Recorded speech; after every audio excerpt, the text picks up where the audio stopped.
રાધે રાધે, જય સિયારામ. આપણે શ્રી શ્રી રાણીમાં અને રૂડીમાનું ચરિત્ર ચાલે છે. એ રાણીમાં અને રૂડીમાના ચરિત્રમાં દાણીધારની વાત આવે છે. એટલે આપણે દાણીધારના આશ્રમની ચર્ચા ચાલે છે. આપણે કાલે જોયું કે નાથજી દાદા છે ને, નાથજી દાદા ઈ પોતાના ખાધા ખોરાકી માટે એક ગામમાંથી 7 ગાયો ચોરી આવે છે. અને ઈ 7 ગાયોને ગોતતા ગોતતા જ્યારે રાજાના સિપાહીઓ અને ગાયોનો માલિક આવે છે તો ઈ ગાય સફેદમાંથી ચિતકબરી બની જાય છે, કલર બદલી જાય છે ગાયોનો. તો ભગવાને આ શું કામ કર્યું? તો કે એટલા માટે કર્યું, ભક્તની રક્ષા માટે અને ભક્તનો વિશ્વાસ વધે એટલા માટે કર્યું. કે ભક્તને પણ એમ થાય કે ના, મારી હારે ભગવાન છે, હું પણ ભગવાનનો બની શકું છું, એટલા માટે ભગવાને આ લીલા કરી. એટલા માટે ઠાકુરે આ લીલા કરી. ભક્તના વિશ્વાસ, આમાં એમ નહીં માનવાનું ભક્ત ભગવાન ચોરીને ટેકો આપે છે, નહીં. ભગવાન એને દેખાડે છે કે તારા ભજનથી હું પ્રસન્ન છું કે, અને તું હવે ધીરે ધીરે આ ધંધો છોડીને ભજન જ કરે. તો પછી તો નાથજી દાદાને કઈ કમી હતી નહીં. આ પરચા પછી તો સાધુ સેવા થવા માંડી અને એમને આ અનાજ પણ આવવા માંડ્યું, એટલે પછી કઈ કમી નહોતી રહી. પણ મારે કહેવાનું એ છે કે આવી જ ઘટના રાજસ્થાનના ભક્ત ઘાટમજી મીણા હારે બને છે. ઘાટમજી મીણા જાતિના ચોર હતા રાજસ્થાનના, અને એના ગુરુએ એને કીધું તું કે બેટા તારે સત્ય બોલવું, અસત્ય બોલવું નહીં, એવું એના ગુરુએ કીધું તું. તો એક વખત ગુરુજીના ઉત્સવમાં ઘાટમજી મીણા રાજાનો ઘોડો ચોરે છે. રાજાનો ઘોડો ચોરીને ભાગે છે ને, તો પાછળ સિપાહીઓ પડે છે. તો એક જગ્યાએ મંદિરમાં આરતી થતી હતી, તો ઘોડો ઝાડવે બાંધીને આરતીના દર્શન કરવા ગયા ઘાટમજી મીણા. આરતી દર્શન કરવા ગયા ને એટલે ઓલા સિપાહીઓ કહે આ ઘોડો બાંધેલો છે ને છે તો રાજાનો, પણ હતો એ કે સફેદ અને કાળો કેમ થઈ ગયો એ ખબર નથી પડતી એમ. ત્યારે ઘાટમજી મીણા આરતીના દર્શન કરીને પાછા આવ્યા તો ઓલા સૈનિકોએ કીધું કે ભાઈ આ ઘોડો રાજાનો છે. તો ઓના તો સાચું જ બોલવાનું હતું, ગુરુજીએ સત્ય બોલવાનું જ કીધું હતું. એટલે કે હા ભાઈ આ ઘોડો રાજાનો જ છે કે. તો કે રાજાનો તો સફેદ ઘોડો હતો, કાળો કેમ થઈ ગયો? તો કે એ ભગવાને કરી દીધો, બાકી હું તો સફેદ ઘોડો જ ચોરી આવ્યો હતો. આ તો ભગવાને કર્યું. ત્યારે ઓલા સિપાહીના મોઢામાંથી વાક્ય નીકળે છે કે શું ભગવાન પણ ચોરીમાં સાથ આપે? ઈ વાક્ય ઘાટમજી મીણાના હૃદયમાં ખૂચી ગયા.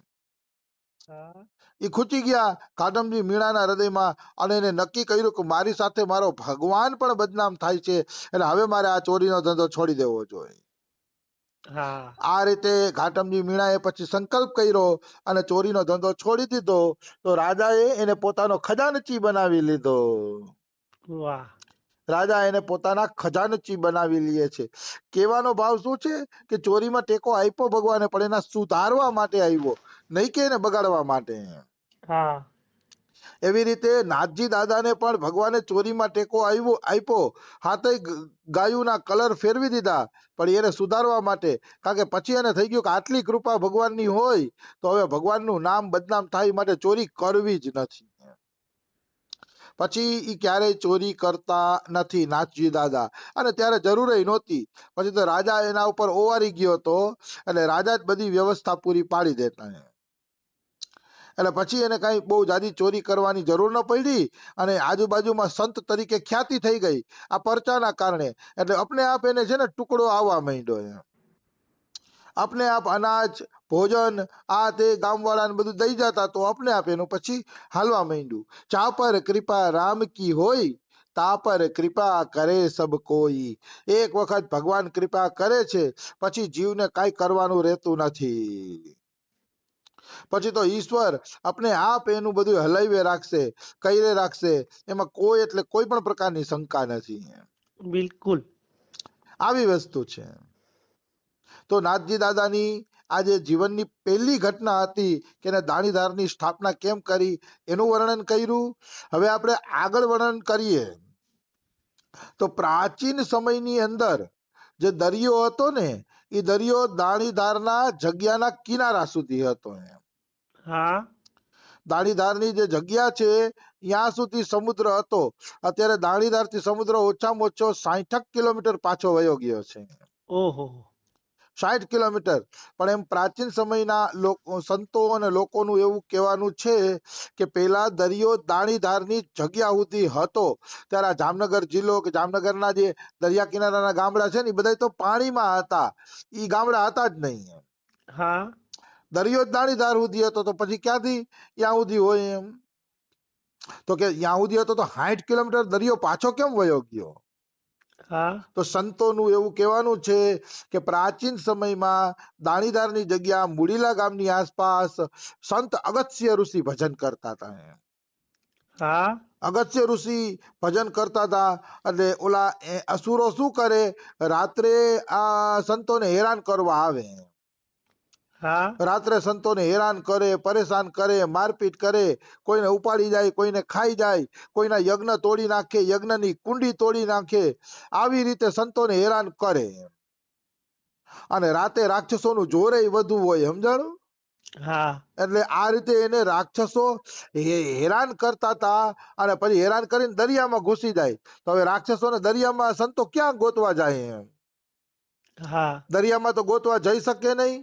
એટલે પછી પાછું શું થાય, સંતો શ્રાપે ના આપે. જો સંતો શ્રાપ આપે ને તો એનું ભજન ઘટી જાય.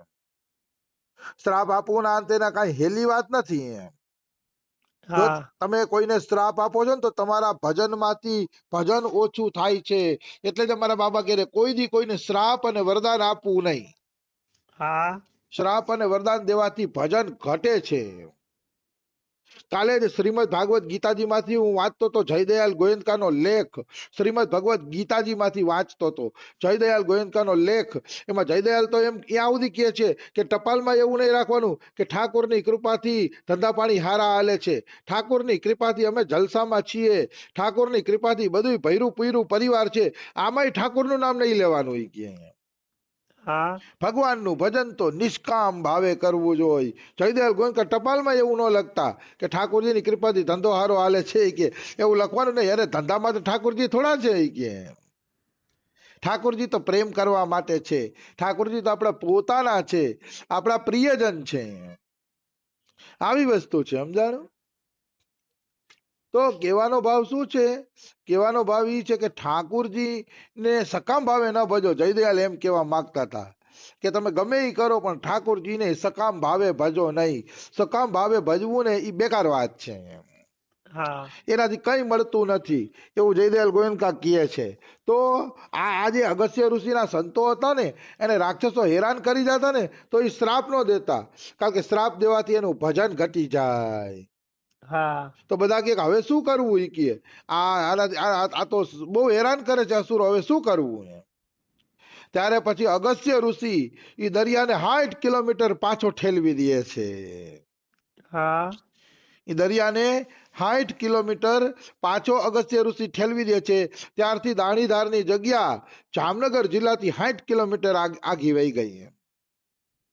અને પછી જ્યાં 60 કિલોમીટર દરિયો પાછો ઠેલો હતો ત્યાં ધીરે ધીરે ગામડા વસવા માંડ્યા અને જામનગર જિલ્લો વસી ગયો. એ જામનગર જિલ્લો અગસ્ત્ય ઋષિ વખતમાં પાણીમાં ડૂબેલો હતો. હા એનો વસવાટ જ પછી આ તો આવું સંતોનું કહેવાનું છે, દાણીધારના સંતોનું. આવી વસ્તુ છે. તો ભાઈ વાત ખોટી નથી. શાસ્ત્રોની અંદર આ વાત આવે છે, મહાભારતની અંદર આ વાત આવે છે કે અસુરો સંતોને હેરાન કરીને સમુદ્રમાં વયા જતા. અસુરો હેરાન કરીને સમુદ્રમાં વયા જતા ને તો બધાએ અગસ્ત્ય ઋષિને પ્રાર્થના કરી કે મહેરબાની કરીને આ અસુરોથી તમે અમને બચાવો. એટલે પછી અગસ્ત્ય ઋષિ દેવતાઓ પાસે ગયા અને દેવતાઓને કીધું ભાઈ અમને આ અસુરોથી બચાવો, તમે અમારા રક્ષક છો, તમને અમારા રક્ષક તરીકે ભગવાને નિયુક્ત કર્યા છે, તો તમે અમને આમાંથી બચાવો. હા ત્યારે દેવતાઓ એમ કહે છે કે અમે બચાવી તો લઈએ પણ એ સમુદ્રમાં ઉતરી જાય છે એટલે અમે લડાઈ કરી શકતા નથી. હવે સમુદ્રમાં વયા જાય એની હારે અમારે કઈ રીતે લડાઈ કરવી? કે તો અગસ્ત્ય કે એની વ્યવસ્થા હું કરી દઉં, બાકી તમે એને મારી નાખો. તો કે જો સમુદ્રની અંદર ઈ નહીં હોય ને તો અમે એને મારી નાખશી, દેવતાઓ એમ કહે છે. હા તો કે ઠીક છે, પછી તો અગસ્ત્ય ઋષિ સમુદ્ર પાસે આવ્યા, આવીને 3 ખોબા ભરીને આખો દરિયો પી ગયા સંસારનો. હા ત્યારે દરિયાનું પાણી મીઠું હતું. ત્યારે દરિયાનું પાણી મીઠું હતું અને અગસ્ત્ય ઋષિ બધોય દરિયો પી ગયા મીઠા પાણીનો. એટલે ઓલા અસુરો છે ને એ છતાં થઈ ગયા. હા પછી ક્યાં હંતાવા જવું? પાણી હતું જ નહીં તો ક્યાં હંતાવા જવું? એટલે દેવતાઓએ યુદ્ધ કરીને બધા અસુરોને સમાપ્ત કરી દીધા. એક એક અસુરોને સમાપ્ત કરી દે છે યુદ્ધ કરીને. પછી શું થયું? પાણી વગર પાછા વળી મનુષ્ય મરવા માંડ્યા. પાણી વગર કેવી રીતે જીવવું? એટલે અગસ્ત્ય ઋષિને પાછી પ્રાર્થના કરી કે મહારાજ હવે મીઠા પાણીનો દરિયો કઈક ભરાય એવી વ્યવસ્થા કરો. આ પાણી વગર માણસો મરી રહ્યા છે, તો તમે કઈક કરો એમ. તો અગસ્ત્ય ઋષિ કે ભાઈ દરિયો તો પીવાઈ ગયો, હવે હું શું વ્યવસ્થા કરું? તો કે ગમે એમ કરો નકર આ બધા મરી જશે જીવાત્માઓ. ત્યારે અગસ્ત્ય ઋષિએ લઘુશંકા કરી, પેશાબ કર્યો. એ પેશાબમાંથી ખારા પાણીનો દરિયો પાછો આખો ભરાઈ ગયો. હા એ પેલા મીઠા પાણીનો દરિયો હતો, પણ લઘુશંકા કરી એટલે ખારા પાણીનો દરિયો થઈ ગયો. આવું મહાભારતમાં ચોખ્ખું લખ્યું છે, એવીની કથા કહું છું એમ. હમ એટલે દરિયો અગસ્ત્ય ઋષિ પી પણ ગયા હતા અને પાછો એને ભરી પણ દીધો દરિયો. કેવાનો ભાવ હું છે, આપણા સંતો શું ન કરી શકે? આ બધી કથાઓ કાલ્પનિક કથાઓ નથી, આ બધી કથાઓ વાસ્તવિક કથાઓ છે. દરિયાને દાણીધારથી પાછો હટાડવો કે અગસ્ત્ય ઋષિનો દરિયો પી જવું, આ કોઈ સંતો માટે કોઈ કરામત જ નથી. સંતો ધારે તો અનંત બ્રહ્માંડોની અંદર પ્રલય કરી શકે, અનંત બ્રહ્માંડોને ભગવાનને કહીને નષ્ટ કરાવી શકે, એટલી સંતોની તાકાત હોય છે. કારણ કે ભગવાનના પ્યારા છે, ભગવાન એના નિજજન છે. એટલે સંતો કદાચ આવી લીલા કરી દે તો એમાં કોઈ આશ્ચર્યની વાત નથી. કારણ કે એ ભગવાનના પ્યારા ભક્ત છે. ધ્રુવજી જુઓ તમે, ભજન કરવા ગયા હતા જંગલમાં ધ્રુવજી, તો પાંદડા ખાઈને ભજન કર્યું, કંદમૂળ ખાઈને ભજન કર્યું, ખાલી પાણી પીને ભજન કર્યું. તો ભજન કરતા કરતા એને સમજાઈ ગયું કે હજી ભગવાન પ્રસન્ન થતા નથી. એટલે છેલ્લે એને પોતાના શ્વાસે રોકી લીધા. હા હવા રોકી લીધી કે હવે શ્વાસે રોકી લેવા છે, જ્યાં સુધી શરીર જીવે ત્યાં સુધી, પછી ભલે મરી જાય બાકી ભગવાન મળવા જોઈએ. શરીરમ પાતિયામી, ત્યાં કઈક શરીર ભલે પડી જાય પણ કાં તો લક્ષ્ય લઉં ને કાં તો શરીર પડી જાય એમ. યા તો લક્ષ્યમ સાધ્યામી યા તો શરીરમ પાતિયામી, કાં તો લક્ષ્ય મળશે ને કાં તો શરીર પડી જશે એમ. એવો દ્રઢ નિશ્ચય કરી લીધો તો ધ્રુવ મહારાજે. તો શ્વાસ રોકી લીધા તો ધ્રુવના શ્વાસ રોકાઈ ગયા, તો ભગવાનના શ્વાસ રોકાઈ ગયા. કારણ કે ભક્ત અને ભગવાનના એક હૃદય હોય છે. ભક્ત ઉપર જે અસર પડે છે ને એ ભગવાન ઉપર પણ અસર પડે છે, કારણ કે બેના હૃદય એક છે. હા એટલે ધ્રુવ મહારાજે શ્વાસ રોક્યા તો ભગવાનના શ્વાસ રોકાઈ ગયા, અને ભગવાનના શ્વાસ રોકાઈ ગયા તો આખા સંસારના શ્વાસ રોકાઈ ગયા. જોયું ને તમે, એક 5 વર્ષનો બાળક આખા સંસારને કષ્ટમાં નાખી શકે છે. હા ભગવાનની ભક્તિ કરીને બધાને કષ્ટમાં નાખી શકે છે. આવી વાત છે. મતલબ ભક્તની એટલી તાકાત છે. ભક્ત કોઈ સાધારણ વસ્તુ થોડી છે, આવી વસ્તુ છે. તો આખો સંસાર સંકટમાં આવી ગયો. એટલે ઇન્દ્રએ એ ભગવાનને સ્તુતિ કરી કે ભગવાન આ હવા ચાલુ કરો, હવા વગર સંસાર મરી રહ્યો છે. ત્યારે ભગવાને કીધું કે એ હવા તો ત્યારે ચાલુ થશે જ્યારે મારો ભક્ત ધ્રુવ શ્વાસ લેશે. તો કે પ્રભુ તો ધ્રુવને શ્વાસ લેવડાવો, ગમે એ કરો પણ હવા ચાલુ કરો, નકર સંસાર છે ને એમાં પ્રલય આવી જશે.